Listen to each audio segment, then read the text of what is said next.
تسکی ملی نہ دوا کام آئی، کوئی تسکی ملی نہ دوا کام آئی، ہر کڑے وقت میں آقا کی صلاح کام آئی۔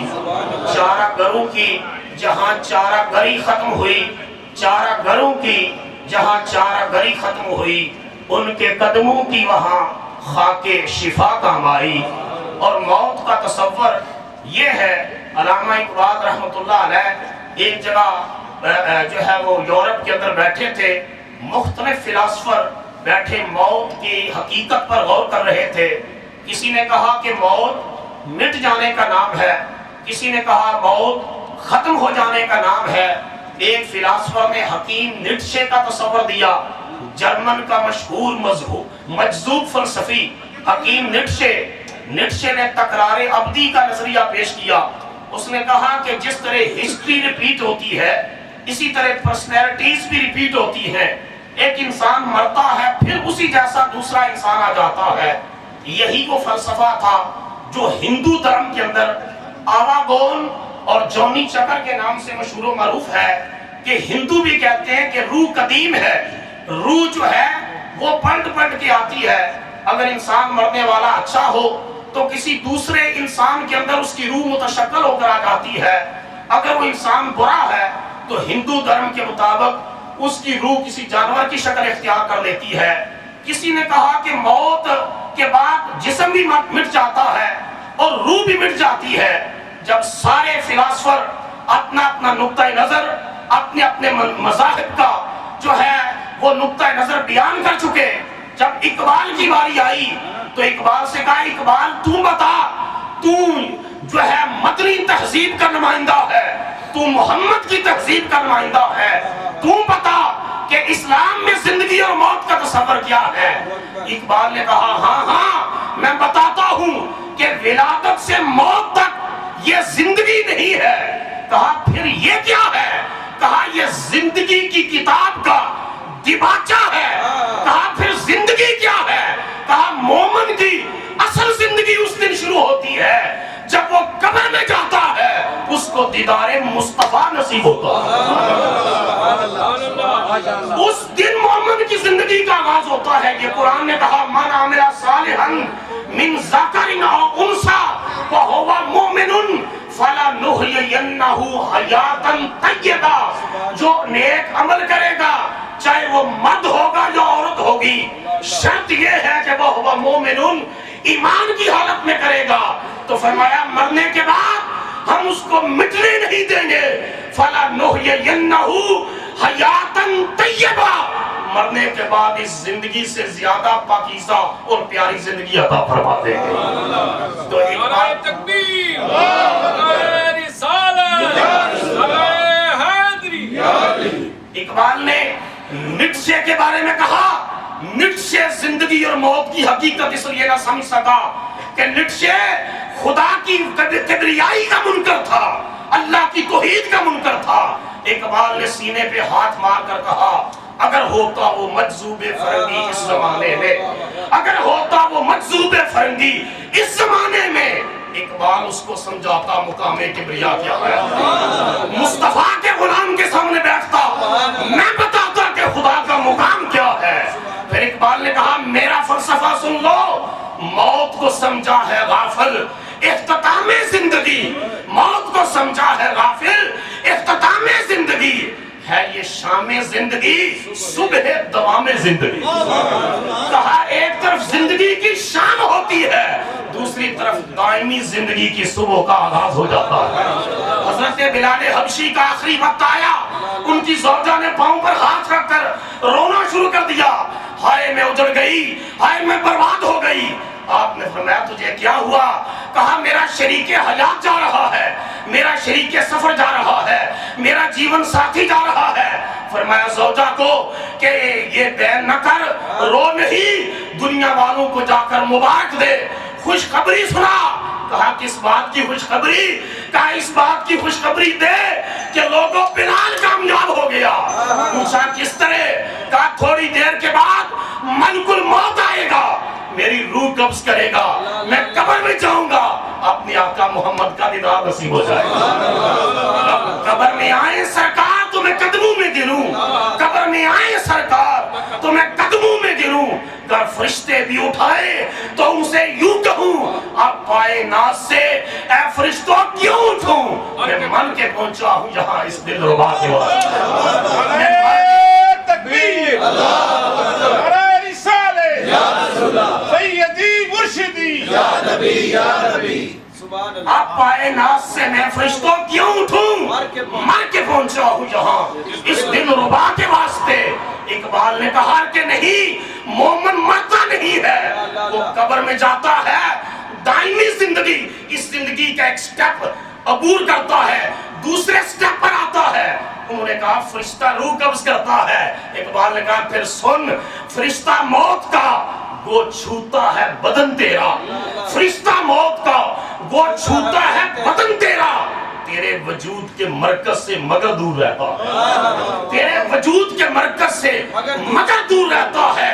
اقبال کا بھی آخری وقت آیا، اطباء ڈاکٹر نے کچھ ادویات تجویز کی، انہوں نے کہا کہ میں دوائی نہیں لوں گا، کہا آخری وقت ہے میں دوائی نہیں لوں گا، کہا تکلیف کی شدت ہے دوائی لے لے، فرمایا نہیں لوں گا اس لیے کہ ممکن ہے میں کومے میں چلا جاؤں، بے ہوشی میں چلا جاؤں اور ملک الموت آئے اور بے ہوشی میں میری روح قبض کر کے چلا جائے۔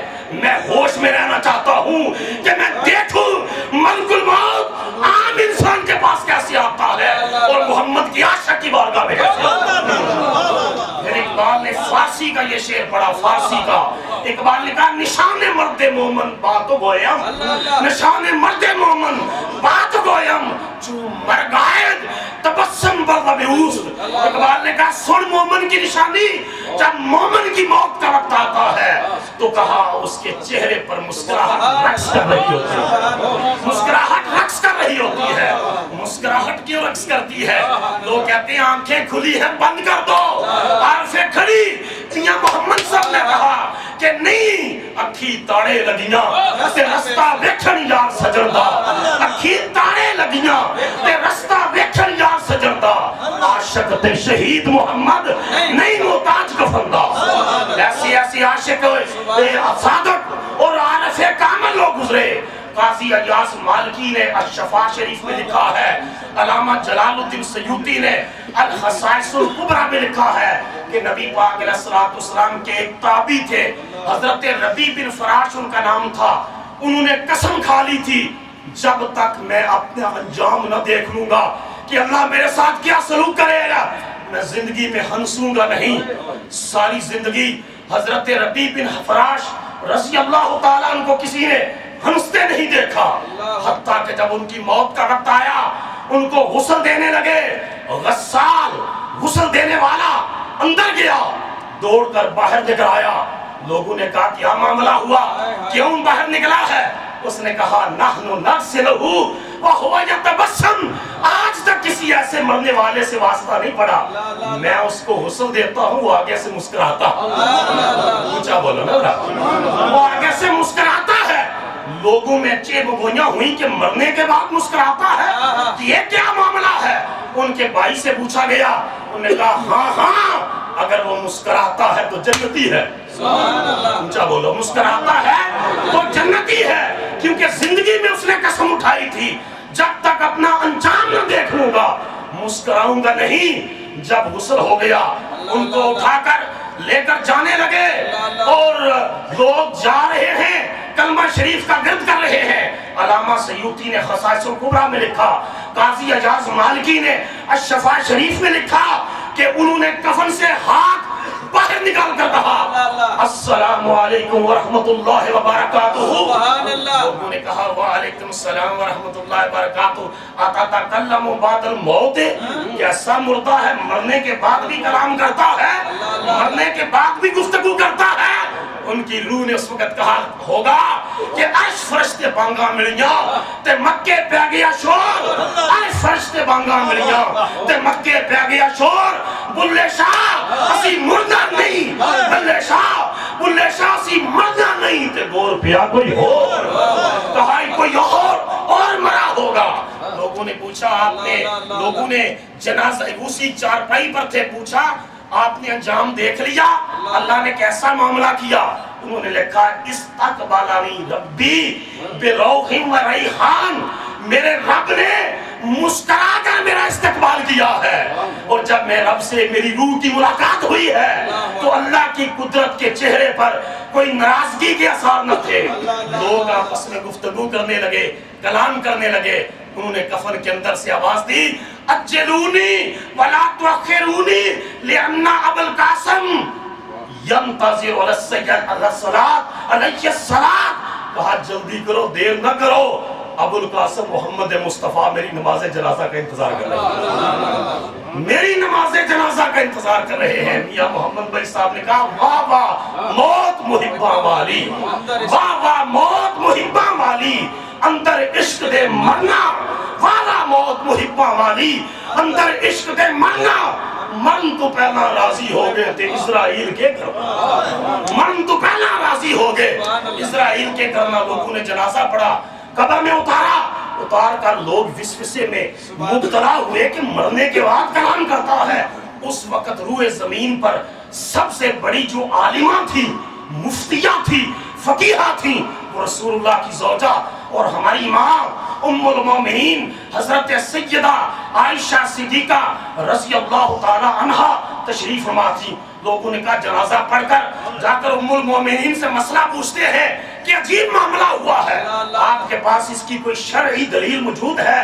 لوگ جتھے کی شکل میں ام المومنین کی بارگاہ میں آئے، سوال کیا، آپ نے فرمایا جو وہ کہتا ہے حق کہتا ہے۔ سبحان اللہ، پوچھا کیسے؟